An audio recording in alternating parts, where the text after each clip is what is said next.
नमस्कार दोस्तों, आज मैं आप लोगों को बताने वाला हूं कि अगर आपके आधार कार्ड में, पैन कार्ड में, वोटर कार्ड में या फिर किसी भी डॉक्यूमेंट में आपका नाम गलत है या फिर आपकी जन्म तारीख गलत है या फिर आपके पिता का नाम गलत है या फिर एड्रेस में कोई ना कोई गलती है, तो कौन से डॉक्यूमेंट के हिसाब से सही कराना चाहिए। क्योंकि 90% लोगों को पता ही नहीं है कि हमारा कौन सा डॉक्यूमेंट है जिसके हिसाब से हमारे सभी डॉक्यूमेंट होने चाहिए। तो इस वीडियो में आप लोगों को सारी जानकारी देने वाला हूं और इसके बाद आपके डॉक्यूमेंट की जो भी गलतियां हैं वो सारी बिल्कुल सही हो जाएंगी। आप किसी भी बैंक में जाते हैं, किसी भी ऑफिस में जाते हैं या फिर जॉब के लिए जाते हैं, तो वहां पे आपके डॉक्यूमेंट में कोई ना कोई गलती जरूर निकल जाती है और आपका काम जो है वो नहीं हो पाता है। तो इस वीडियो को पूरा जरूर देखें। यहाँ पे मैं पूरा बताऊंगा ए टू जेड कि कैसे जो है आपके डॉक्यूमेंट होने चाहिए जिससे आप लोगों को कभी भी कोई दिक्कत नहीं आएगी। तो भाई ये जो डॉक्यूमेंट की जानकारी है, प्रूफ की जानकारी है, ये सबके पास होनी चाहिए क्योंकि हम सभी लोगों को कोई ना कोई काम जरूर पड़ता है जहां पे हम लोगों को अपना आधार कार्ड, पैन कार्ड या और भी डॉक्यूमेंट लगाने पड़ते हैं। लेकिन जब हम उन डॉक्यूमेंट को लेके जाते हैं तब हमें पता चलता है कि हमारे डॉक्यूमेंट सही नहीं है, जिसके कारण कई बार हमारा बहुत पैसों का नुकसान हो जाता है और बहुत ज्यादा टाइम का भी नुकसान हो जाता है और कई बार हमारा जो काम होता है वो बहुत ज्यादा लेट हो जाता है, जिसके कारण हमें बहुत दिक्कत आ जाती है। तो इस वीडियो में डॉक्यूमेंट के बारे में ए टू जेड सारा कुछ समझा दूंगा। सबसे पहले उन लोगों के डॉक्यूमेंट के बारे में बताऊंगा जो लोग पढ़े लिखे हैं, मतलब जो लोग 10वीं 12वीं पास हैं या फिर इससे ज्यादा पढ़े लिखे हैं। फिर उसके बाद बताऊंगा जो लोग 10वीं से कम पढ़े लिखे हैं उनके डॉक्यूमेंट जो है किस हिसाब से होने चाहिए, क्योंकि यहाँ पे कई बार पढ़े लिखे लोग जो हैं उनके भी डॉक्यूमेंट सही नहीं होते हैं और उनके भी काम रुक जाते हैं।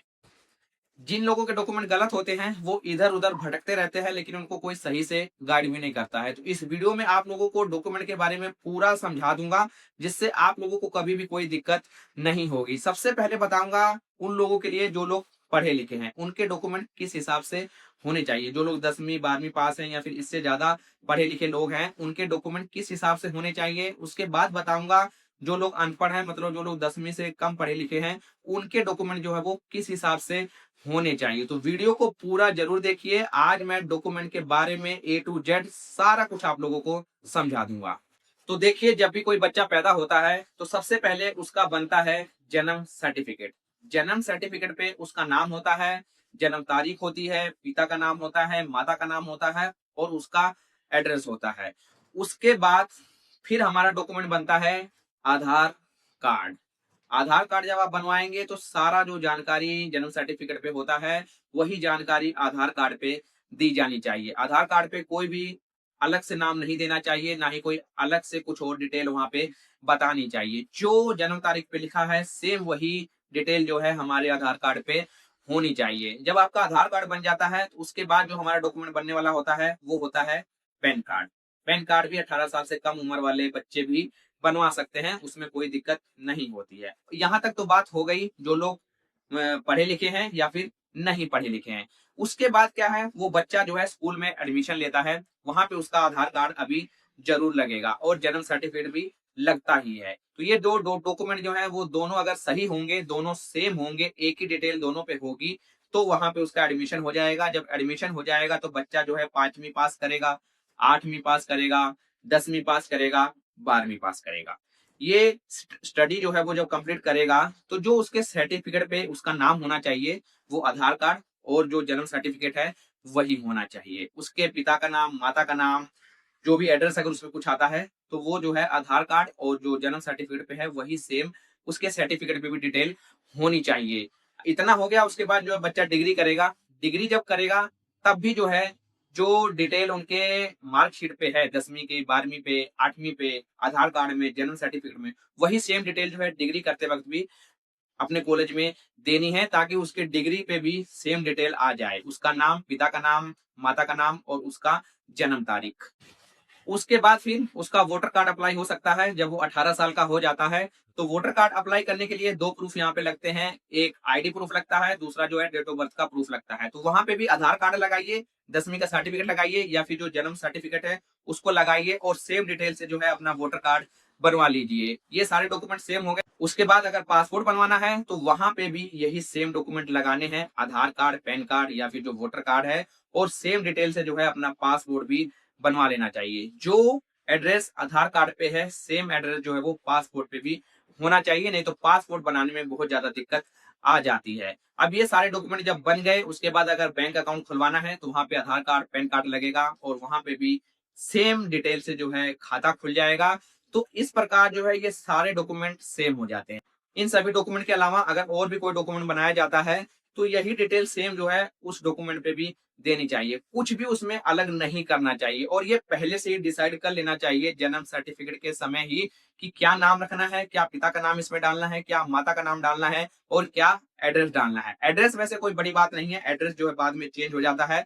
एड्रेस जो है कभी भी किसी भी डॉक्यूमेंट का हम लोग चेंज करवा सकते हैं, उसमें कोई दिक्कत नहीं होता है। लेकिन जो बाकी डिटेल्स हैं, नाम, पिता का नाम, जन्म तारीख, माता का नाम, ये डाटा जो है ये चेंज करवाना या फिर इसको सही करवाना बाद में बहुत मुश्किल होता है और लोग करवाते नहीं है। जब कहीं पे काम फंसता है तो वो लोग बहुत ज्यादा दिक्कत में आ जाते हैं। तो इस प्रकार जो है पढ़े लिखे लोगों का डॉक्यूमेंट होना चाहिए। जैसे जैसे पढ़ता जा रहा है वैसे वैसे जो उसके डॉक्यूमेंट जो है उसी हिसाब से आगे बनते जाने चाहिए। अब बात करता हूँ जो पढ़ा लिखा नहीं है। देखिए, जो पढ़ा लिखा नहीं है उसका भी जन्म सर्टिफिकेट तो बनेगा ही जब वो पैदा होगा। उसके बाद जो है उसका आधार कार्ड तो बनेगा ही, चाहे वो पढ़ा लिखा है चाहे नहीं पढ़ा लिखा है। जब उसका आधार कार्ड बन जाएगा, अगर वो 18 साल से कम है तब भी पैन कार्ड अपना बनवा सकता है। उसके लिए कुछ अलग प्रोसेस होता है, उसके बारे में मैं अलग से जानकारी दे दूंगा।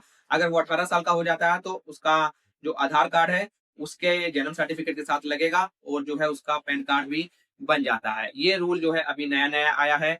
उसका जन्म सर्टिफिकेट बन गया, आधार कार्ड बन गया और उसका जो है यहाँ पे पैन कार्ड बन गया। अब जैसे ही वो 18 साल का होगा वो जो है अपना वोटर कार्ड भी अप्लाई कर सकता है। तो जब वो वोटर कार्ड अप्लाई करेगा तो जो डिटेल आधार कार्ड पे है, जो डिटेल पैन कार्ड पे है और जो डिटेल जन्म सर्टिफिकेट पे है वो सेम डिटेल जो है वोटर कार्ड में भी लगानी है और अपना वोटर कार्ड बनवा लेना है। कुछ भी यहाँ पे एक स्पेलिंग का भी गलती नहीं होना चाहिए, ये सबसे ज्यादा ध्यान रखना है, नहीं तो फिर आगे जाके मुसीबत आ जाती है।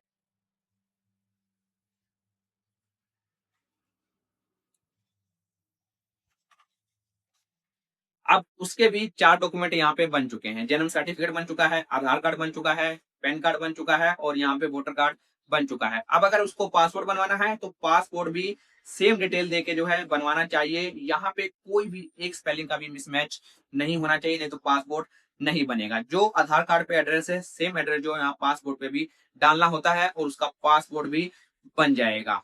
तो ये थे कुछ आम डॉक्यूमेंट जो हम लोगों को ज्यादा जरूरी होते हैं बनवाने। उसके बाद अगर खाता भी खुलवाना है तो आधार कार्ड, पैन कार्ड लगेगा और वहां पे आपका अकाउंट भी खुल जाएगा। तो ये कोई बड़ी बात नहीं है।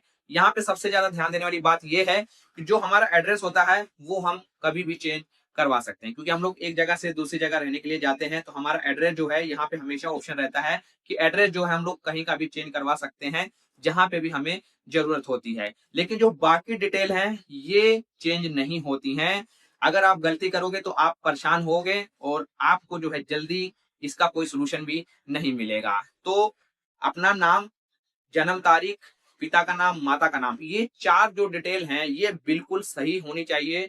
शुरू से पहले डॉक्यूमेंट से ही और लास्ट डॉक्यूमेंट तक जो है सेम डिटेल होनी चाहिए। तो आपको लाइफ में कभी भी डॉक्यूमेंट के रिगार्डिंग कोई भी प्रॉब्लम नहीं आएगा। अब ऐसा भी हो सकता है कि कई लोगों का जन्म सर्टिफिकेट नहीं बना हुआ है, उनका आधार कार्ड है, तो हमें आधार कार्ड के हिसाब से ही बाकी के सभी डॉक्यूमेंट बनवाने चाहिए। जैसे पैन कार्ड हो गया, वोटर कार्ड हो गया, पासपोर्ट हो गया, बैंक की पासबुक हो गई, सब पे जो है वो आधार कार्ड के हिसाब से जानकारी होनी चाहिए। अगर किसी का आधार कार्ड, पैन कार्ड दोनों बना हुआ है तो उसमें कोई गलती है तो अभी बंदे को ये कंफ्यूजन हो जाता है कि मैं अपना आधार कार्ड सही कराऊं या फिर पैन कार्ड सही कराऊं। तो आपको जो है कि आधार कार्ड के हिसाब से जो है पैन कार्ड को सही करा लेना चाहिए। ये आसान भी होता है और सबसे ज्यादा सही तरीका होता है। और इसके अलावा कई लोग तो ऐसे हैं जिनके Aadhaar card, PAN card, voter card, passport बिल्कुल सही हैं, एक जैसी डिटेल जो है उनपे है, कोई भी जानकारी में गलती नहीं है। लेकिन उनकी जो ये डिटेल है वो पढ़े लिखे जो हैं उनके पढ़ाई लिखाई के सर्टिफिकेट से मैच नहीं कर रही है। जैसे 10वीं 12वीं या फिर डिग्री की है उससे मैच नहीं कर रहे हैं। तो सही तरीका ये है कि जो आपका Aadhaar card, PAN card, voter card या पासपोर्ट है वो उसकी सभी जो जानकारी है वो आपके पढ़ाई लिखाई के सर्टिफिकेट के हिसाब से होनी चाहिए। तभी जो है आप कहीं कोई जॉब करने जाओगे या फिर किसी नौकरी के लिए अप्लाई करोगे तो आपके वो जो सर्टिफिकेट हैं वो मान्य होंगे, नहीं तो वो सर्टिफिकेट जो है आपके बेकार हो जाएंगे। आधार कार्ड, पैन कार्ड बाकी सब सही है लेकिन वो सर्टिफिकेट से मैच नहीं करेंगे तो आप जो है वो पढ़े लिखे नहीं माने जाएंगे। तो आपको जो है वो सर्टिफिकेट के हिसाब से जो है सभी डॉक्यूमेंट पे सही करा लेना चाहिए। अब मान लो कि डॉक्यूमेंट में गलतियां हैं और आपको उस गलतियों को सही कराना है, तो सबसे पहले ध्यान इस बात पे देना चाहिए कि कौन से डॉक्यूमेंट को सही कराना आसान है, कम समय में हो जाएगा, कम पैसे में हो जाएगा और ज्यादा परेशानी भी नहीं होगी, तो उसी डॉक्यूमेंट को आपको सही कराना चाहिए। एग्जाम्पल के लिए बताना चाहता हूँ कि मान लो आपका 10वीं का सर्टिफिकेट है और आपका आधार कार्ड है और दोनों में नाम अलग अलग है, तो यहाँ पे आपको ध्यान देना चाहिए कि कौन सा डॉक्यूमेंट सही कराना आसान है। देखिए 10वीं का सर्टिफिकेट को सही कराना बहुत मुश्किल है, वो बहुत लंबा प्रोसेस होता है और बहुत ज्यादा पैसा लगता है और बहुत ज्यादा टाइम भी लगता है। लेकिन आधार कार्ड को सही कराना बहुत ही आसान है, वो कम समय में, कम पैसे में और बड़े आसानी से हो जाता है। तो इस हिसाब से डिसाइड कर लेना चाहिए कि कौन से डॉक्यूमेंट को सही कराना सही है। तो इसके अलावा भी अगर आपको कोई जानकारी चाहिए तो आप मुझे कमेंट बॉक्स में पूछ सकते हैं, उसके बारे में भी मैं आपको जानकारी दे दूंगा। अगर किसी एक स्पेशल डॉक्यूमेंट के बारे में भी जानकारी चाहिए तो भी आप मुझे कमेंट बॉक्स में पूछ लीजिए। इस वीडियो में बस इतना ही मैं आप लोगों को बताना चाहता था। तो आपका काम यही है कि आपको वीडियो को लाइक करना है और लोगों के साथ शेयर करना है ताकि उन लोगों को भी सही से जानकारी हो सके, और मेरे चैनल को सब्सक्राइब जरूर कर लेना है ऐसे ही नई नई जानकारी पाने के लिए। फिर मिलूंगा एक नई वीडियो में एक नई जानकारी के साथ, तब तक के लिए जय श्री राम, वंदे मातरम।